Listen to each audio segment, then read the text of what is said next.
Business news దేశీయ stock మార్కెట్లు లాభాల్లో ప్రారంభమయ్యాయి. సెన్సెక్స్ నిఫ్టీ లాభాల్లో ట్రేడ్ అవుతున్నాయి. Maruti Suzuki, M&M, Britannia, SBI షేర్లు లాభాల్లో ట్రేడ్ అవుతున్నాయి. BPCL, tech Mahindra, ultratech cement, JSW steel, Shriram finance షేర్లు నష్టాలు కొనసాగుతున్నాయి.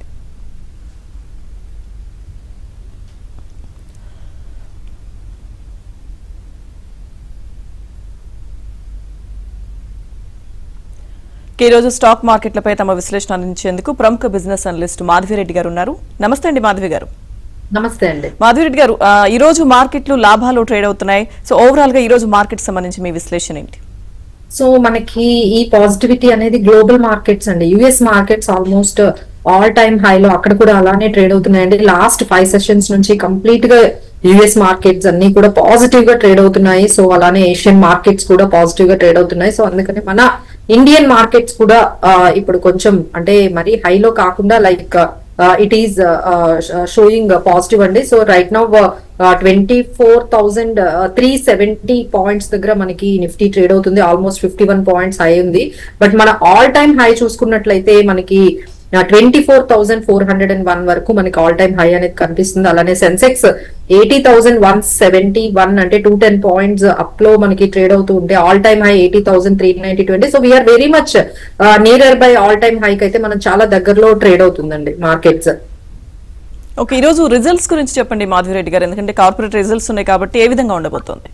సో ఇప్పుడు మనకి మార్కెట్ ని నెక్స్ట్ ఇంపాక్ట్ చేసేది రిజల్ట్స్ అండ్ బడ్జెట్ అండి. ఈ రెండు ఈవెంట్స్ మార్కెట్ ని బాగా ఇంపాక్ట్ చేయబోతున్నాయి. సో ఈ రోజే మనకి delta Corp, GM breweries, RS software ఇలాంటి కొన్ని కంపెనీస్ రిజల్ట్స్ ని రాబోతున్నాయి. సో నెక్స్ట్ 1 వీక్ కూడా మనకి Infosys, TCS, HDFC life, AMC, ఈ పర్సిస్టెంట్ సిస్టమ్స్ ఇలా పెద్ద పెద్ద కంపెనీలు మనకి వీక్ అంతా కూడా వాళ్ళ రిజల్ట్స్ అనౌన్స్, Q1 రిజల్ట్స్ మనకి అనౌన్స్ చేయబోతున్నారు. సో ఆ ఇంపాక్ట్ అయితే మార్కెట్స్ లో కనిపిస్తుందండి. బట్ మనకి షార్ట్ టర్మ్ రేంజ్ లోనే అంటే టిల్ బడ్జెట్ వరకు అయితే మనకంటే జూలై 23rd అనేది ఆల్రెడీ అనౌన్స్ చేశారు. బడ్జెట్ మనకి ఆ రోజు ప్రెజెంట్ చేస్తున్నారు నిర్మలా సీతారామన్ గారు. ఆల్మోస్ట్ 7th టైం అండి, that's a record. 7th time తను లైక్ మన ఫైనాన్స్ మినిస్టర్ ప్రెజెంట్ చేస్తున్నారు బడ్జెట్ ని. So that will impact. So అంతవరకు అయితే మాత్రం మార్కెట్స్ ఒక రేంజ్, ఒక షార్ట్ టర్మ్ రేంజ్ లోనైతే మనకి మూవ్మెంట్ అయితే కనిపిస్తుంది. సో సపోర్ట్ లెవెల్స్ అయితే 24,224 దగ్గర అయితే మార్కెట్స్ కి మంచి సపోర్ట్ కనిపిస్తున్నాయండి. And markets can reach up to 24,500, 24,600 కూడా రీచ్ అయ్యే ఛాన్సెస్ ఉన్నాయండి. సో ఈ రేంజ్ లో అంటే 24,200 అండ్ 24,600 రేంజ్ లో మార్కెట్స్ అనేది ఇప్పుడు మనకి ప్రస్తుతానికి షార్ట్ టర్మ్ ట్రెండ్ గా మనకి కనిపిస్తుందండి. సో ఈ Q1 results and budget impact తర్వాత మనకి మార్కెట్స్ ఏ విధంగా మనకి వెళ్తాయి అనేది that is a big event. That ఆ మూమెంట్ వరకు మనకి మార్కెట్స్ అయితే ఇలా లిమిటెడ్ గానే ట్రేడ్ అయ్యే ఛాన్సెస్ అయితే మనకి కనిపిస్తున్నాయండి. ఇంకొక బిగ్ న్యూస్ ఏంటంటే మనకి లైఫ్ ఇన్సూరెన్స్ ఇండస్ట్రీ నుంచి మంచి రిజల్ట్స్ అనేవి వచ్చాయండి. Especially private companies, private insurance companies అయితే మంచి రిజల్ట్స్ ని పోస్ట్ చేసే, especially ICICI Prudential, max life మంచి రిజల్ట్స్ ని పోస్ట్ చేస్తే అండ్ SBI లైఫ్ కూడా కొంచెం రిజల్ట్స్ ని మంచి అంటే గ్రోత్ ని కనిపించిందండి ఫైనాన్షియల్ లైఫ్ ఇన్సూరెన్స్ ఇండస్ట్రీ నుంచి. సో దీస్ ఆర్ ఆల్ ఇప్పుడు మనం అంతా కూడా మార్కెట్స్ అన్ని కూడా స్టాక్ స్పెసిఫిక్ గా అండ్ సెక్టార్ స్పెసిఫిక్ గా ఉండాలండి. రైట్ నౌ ఎవరైనా ఇన్వెస్ట్ చేసుకోవాలి అనుకుంటే మనం ఇప్పుడు SBI లైఫ్ లో ఇన్సూరెన్స్ కంపెనీలో మనం కొంచెం పాజిటివ్ గానే కనిపిస్తుంది. అలానే M&M, TCS, భారతి ఎయిర్టెల్ ఇలాంటి కంపెనీస్ అయితే మనకి పాజిటివ్ గా కనిపిస్తున్నాయండి right now to invest. So అయితే మాధవి గారు, అంటే ఇప్పుడు కొత్తగా ఇన్వెస్ట్ చేయాలనుకునే వాళ్ళు, ఎందుకంటే బడ్జెట్ ఇంపాక్ట్ ఉంటుందని మీరు చెప్పారు కాబట్టి, సో బడ్జెట్ ప్రవేశపెట్టే వరకు వెయిట్ చేస్తే మంచిదంటారు, లేదంటే షార్ట్ టర్మ్ లో వాళ్ళు ఇన్వెస్ట్ చేసుకోవచ్చు ఏదన్నా? ఇప్పుడైతే కొంచెం అంటే ఆపర్చునిటీ కోసం అయితే వెయిట్ చేయాలండి. సో మేబీ ఈ వాల్టిలిటీలో మేబీ బడ్జెట్ వచ్చేటప్పటికి మార్కెట్ ఏమైనా కొంచెం కరెక్ట్ అయ్యి ఆ తర్వాత రికవరీ మోడ్ లోకి వెళ్లే అవకాశం ఏమైనా ఉంటుందేమో. జస్ట్ ఈ వాల్టిలిటీలో ఏదైనా ఆపర్చునిటీ వస్తే so every fall there is an opportunity to buy అని మనం చెప్పిన ఈ కొన్ని స్టాక్స్ ని వాళ్ళు మనం అంటే ఐదర్ రైల్వే స్టాక్స్ కానీ, డిఫెన్స్ స్టాక్స్ కానీ ఇప్పుడు చాలా మంచి మూవ్మెంట్ అనేది వాటిలో వస్తున్నాయండి. అలానే ఇన్ఫ్రాస్ట్రక్చర్, హౌసింగ్ సంబంధించిన ఆల్రెడీ మనకి చాలా క్లూస్ వస్తున్నాయండి బడ్జెట్ నుంచి. So they wanted to invest and more on infrastructure, housing మీద చాలా అమౌంట్ స్పెండ్ చేయకపోతున్నారు. సో అలాంటి సంబంధించిన స్టీల్, సిమెంట్ సెక్టార్స్ కానీ, షిప్ యార్డ్ కి సంబంధించిన, పోర్ట్స్ కి సంబంధించిన స్టాక్స్, పవర్ ఎస్పెషల్లీ పవర్ కి సంబంధించిన స్టాక్స్, రైల్వే, డిఫెన్స్ ఇలా కొన్ని కేటగిరీస్ బడ్జెట్ రిలేటెడ్ కొన్ని సెక్టార్స్ అయితే మనం చాలా చెప్పామండి. సో ఈ సెక్టార్స్ లో కొన్ని స్టాక్స్ ని వాళ్ళు ఇలాంటి వాలటిలిటీలో ఏదైనా మార్కెట్ కానీ కొంచెం ఫాల్ అయినా అందులో పికప్ చేసుకోవడం అనేది చాలా మంచిదండి ఇప్పుడు. మాధవ్ గారు, మనం చూసాం గతంలో మాట్లాడినప్పుడు కూడా సెన్సెక్స్ అంటే బంగారంతో పోటీ పడి ముందుకెళ్తున్న పరిస్థితి కనిపిస్తోంది. 1,00,000 మార్కు దగ్గరలో, అంటే దాదాపుగా 80,000 దగ్గర కొనసాగుతున్న పరిస్థితి మనం మాట్లాడినప్పుడే. అంటే అన్స్టాపబుల్. అంటే ఈ మూమెంట్ లో ఇన్వెస్టర్లు అంటే వేటిపైన, పెరుగుతున్న వాటిపైన కాన్సన్ట్రేషన్ చేయాలా, వాటిపైన ఇన్వెస్ట్ చేయాలా, లేదంటే వేటి మీద ఇన్వెస్ట్ చేస్తే బాగుంటుందంటారు? సో ఇక్కడైతే చాలా అంటే మార్కెట్స్ 1 lakh వెళ్తున్నాయా, 80,000 90,000 ఇది ఈ పర్టికులర్ ట్రెండ్ లో కాకుండా స్టాక్స్ మీద ఎక్కువగా కాన్సన్ట్రేట్ చేయాలండి. ఆ స్టాక్స్ లో పొటెన్షియల్ ఎలా ఉంది, ఇప్పుడు ఫైనాన్షియల్ రిజల్ట్స్ వాళ్ళు Q1 రిజల్ట్స్ ఇస్తున్నారు, వాళ్ళ గ్రోత్ ఎలా ఉంది, వాళ్ళ PE రేషియోస్ ఎలా ఉన్నాయి, వాళ్ళ ఫండమెంటల్స్ ఈక్విటీ డెట్ రేషియోస్ ఎలా ఉన్నాయి.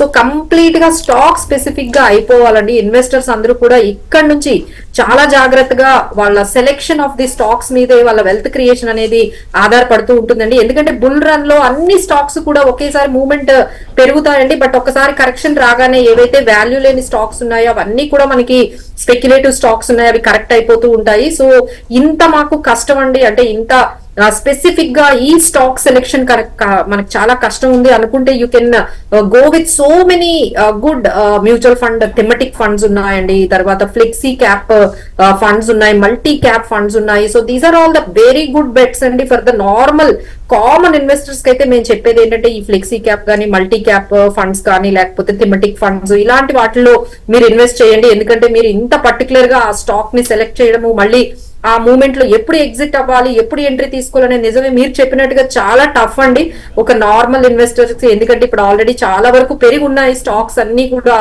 రైల్వే స్టాక్స్ ఇప్పుడు మేము ఏమైతే చెప్తున్నాం ఆల్మోస్ట్ 400, 500, 600% పెరిగిన స్టాక్స్ ఉన్నాయి, అలానే డిఫెన్స్ స్టాక్స్ కూడా. So they have to be very careful అండి. Either they have to go for the adviser or financial planner or with the mutual funds అయితేనే బెటర్ ఉంటుందండి ఫర్ ఎస్పెషల్లీ స్మాల్ ఇన్వెస్టర్స్. లేదు అంటే మన దగ్గర హ్యూజ్ అమౌంట్ ఉందంటే we have PMS, we have small case, చాలా products ఉన్నాయండి. But overall గా చెప్పేది ఏంటంటే ఈ ఆపర్చునిటీ అయితే ఎవరు మిస్ చేసుకోకూడదు. So every one has to be there in the ఈక్విటీలో మన నెక్స్ట్ 10 years మీరు అన్నట్టుగా 1 lakh అది ఎంతవరకైనా వెళ్ళొచ్చు. సో పెరిగే అవకాశమే ఎక్కువ ఉంది కాబట్టి every one has to be there in the equity. But ఆ ఈక్విటీలో ఎంట్రీ ఎలా తీసుకోవాలి, డైరెక్ట్ గా తీసుకోవాలా, లేదు అంటే మనకి ఇండైరెక్ట్ గా మ్యూచువల్ ఫండ్స్ ద్వారా లేకపోతే ఎవరైనా అడ్వైజర్ ద్వారా తీసుకోవాలి. ఇది వాళ్ళకి తగినట్టుగా, వాళ్ళ రిస్క్ కి తగినట్టుగా, వాళ్ళ నాలెడ్జ్ టైం కి తగినట్టుగా డిసిషన్ తీసుకోవాలండి. But stay invested in the markets. అట్లాగే మాధవి గారు, రైల్వే కావచ్చు, డిఫెన్స్, ఈ 2 రంగాలు కూడా కొంచెం బాగానే ముందుకెళ్తున్నాయి. సో దీనిపైన ఇన్వెస్ట్ చేసిన వాళ్ళు ఇంకా అట్లాగే హోల్డ్ చేస్తే బాగుంటుందంటారా, లేదంటే మళ్ళీ వెనక్కి రావాలా, లేదంటే కొత్తగా చేసే వాళ్ళు వీటిపైన ఇప్పుడు చేయొచ్చా? ఎందుకంటే మంచి రికార్డులో ఉన్నాయి ఇవి కాబట్టి. సో మీరు ఇచ్చే స్టాక్స్ ఏంటి, ఎట్లాంటి సజెషన్స్ ఇస్తారు, వేటిపైన వెళ్తే బాగుంటుంది?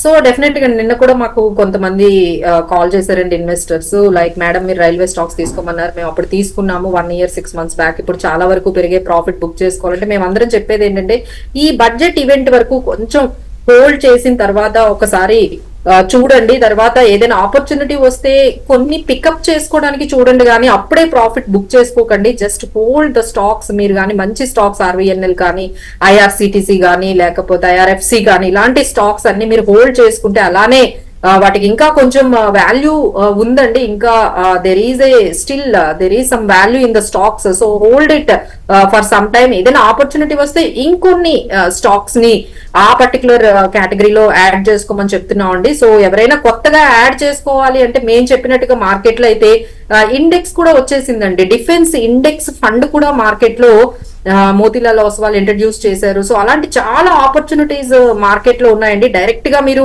ఈ ప్రైస్ లో ఒకటే స్టాక్ పిక్ చేశారనుకోండి, so there will be a definitely risk అయితే ఉంటుందండి. బంచ్ ఆఫ్ ఇలా ఇండెక్స్ ని మీరు బంచ్ ఆఫ్ స్టాక్స్ ని కానీ మనము ఇండెక్స్ ద్వారా మనము హోల్డ్ చేసుకున్నట్లయితే అది డైవర్సిఫికేషన్ అయ్యి మీకు చాలా వరకు రిస్క్ మేనేజ్మెంట్ అనేది జరుగుతుందండి. లేదు 1-2 స్టాక్స్ మనము ఒక డిమాట్ అకౌంట్ ఓపెన్ చేసి మీరు హోల్డ్ చేశారనుకోండి, ఒక్కసారి అది షేర్ ప్రైస్ అనేది తగ్గింది అనుకోండి, again you will be in a losses. So ఇలా కాకుండా తక్కువ అమౌంట్ ఉన్న వాళ్ళందరూ కానీ ఇండెక్స్ ఫండ్స్ కానీ ఇలా మ్యూచువల్ ఫండ్స్ లో అంటే బంచ్ ఆఫ్ ఒక పోర్ట్ఫోలియో అది వాళ్ళు మెయింటైన్ చేస్తారు కాబట్టి కొంచెం ఎక్కువ ప్రొటెక్షన్ అనేది రిస్క్ మేనేజ్మెంట్ డైవర్సిఫికేషన్ జరుగుతుందండి. రైట్, థ్యాంక్ యూ మాధవి గారు. మార్కెట్కి సంబంధించి చాలా చక్కటి విశ్లేషణ అందించారు. Thank you very much.